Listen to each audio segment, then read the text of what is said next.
wow. I make a video saying the Nets and Sixers trade talks intensify, and then the James Harden trade happens. I'm an hour late, but let's hop in. Let me hear what you think about it, and let's talk about what the Rockets got.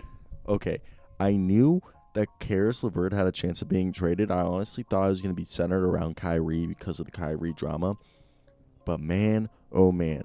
So basically, it was a 4-team deal, and I had said that I thought the Denver Nuggets were going to get involved to try to get PJ Tucker and Eric Gordon, but Victor Oladipo is now a Houston Rocket, which is great because he's an expiring contract who could be extended if he impresses. And I'm going to butcher this guy's name, but Crooks from the Nets and Dante Exum from the Cavaliers. The Cavs get Jared Allen and Taurean Prince, who honestly will help the Cavs.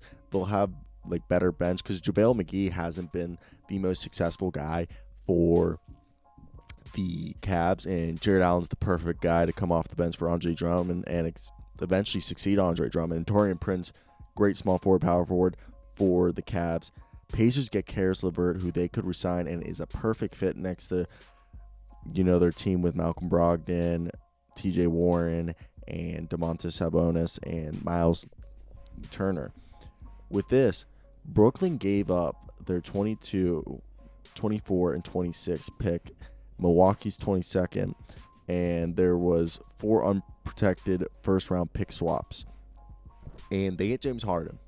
So basically, they lost Karis LeVert, Taurean Prince, Jared Allen, and Karooks, who wasn't really playing. So basically, they lost 3 guys, which I think they got better. I thought they were going to have to gut the roster a lot more, but they were able to get a trade to get James Harden there, which I had thought at first when the Nets had started off really hot that they had gotten themselves weren't going to need to do this trade, but in the end, they end up doing this trade, which really shocked me. I was so surprised, and it, now thinking James Harden being next to they literally have a big 3, and some could argue this big 3 is better than the big 3 that was on the Oklahoma City Thunder.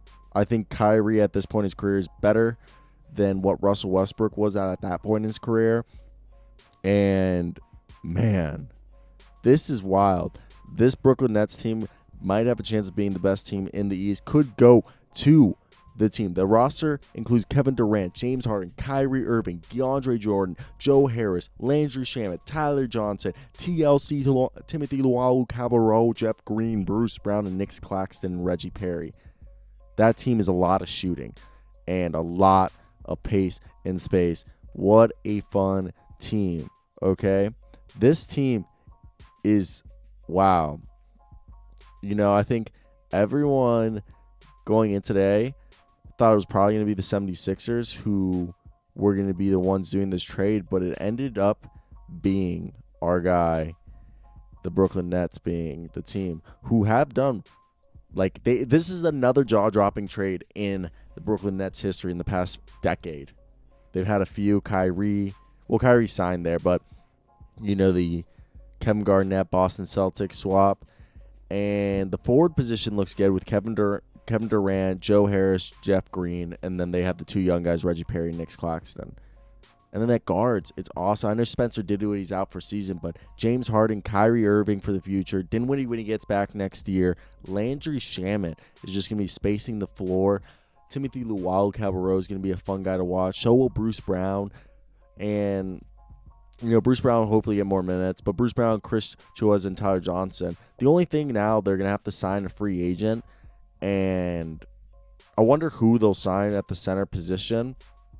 But, NBA centers available. If we want to search that, available. Because we could think about players like maybe, I don't know. I have no idea who's still available there because off the top of my head. But at 6-6, they started off hot, but they've kind of started disappointed at this 12th game.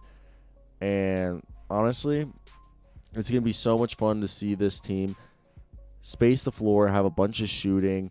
I think the most fun guy to watch, obviously the starting lineup we're going to assume is at point guard Kyrie, shooting guard James Harden, then at small forward Kevin Durant. At power forward, they might run Timothy Luwawu-Cabarrot or Timothy's more of a shooting guard, so I don't think Kevin Durant's probably going to play power forward. I take that back. Joe Harris is probably going to be the small forward. Jeff Green backing him up the both. Timothy Luwawu-Cabarrot is probably going to be switching between shooting guard and small forward now, which opens up minutes for Bruce Brown.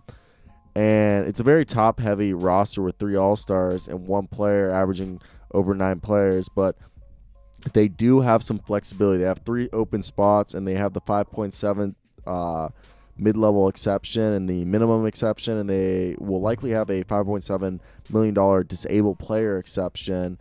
So if we really see NBA free agents, like, I want to see if we can find like NBA free agents like the past week. All right, here's some current NBA free agents. So if we're looking at the likes, they could bring in someone like Jordan Bell. Maybe they bring in J.J. Barea or Kadeem Allen. And there's Kai Bowman, who could be interesting. Ryan Broekhoff, who is an Australian sharpshooter. There's loads of guys they could bring in. There's Wilson Chandler, who they could bring back, who could be a small forward, power forward for on the stretch. Alan Crabb's another guy they could bring in to stretch the floor.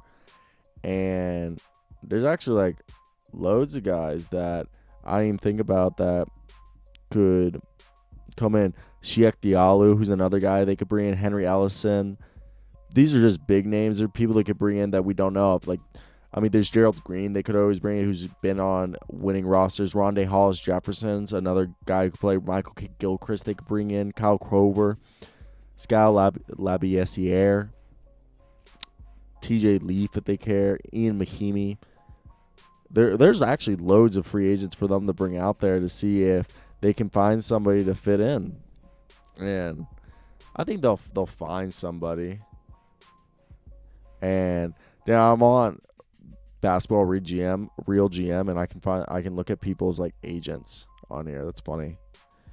You remember D. Laviere? He went from Duke, and it was like people were hyping him up a little bit, but he ended up not being anything special.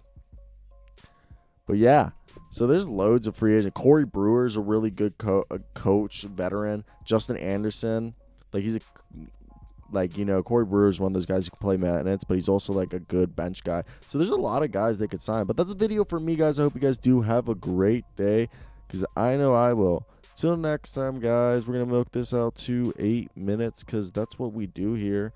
And yeah, I hope you guys do have a great one, because I know I will. Till next time, guys. Peace out.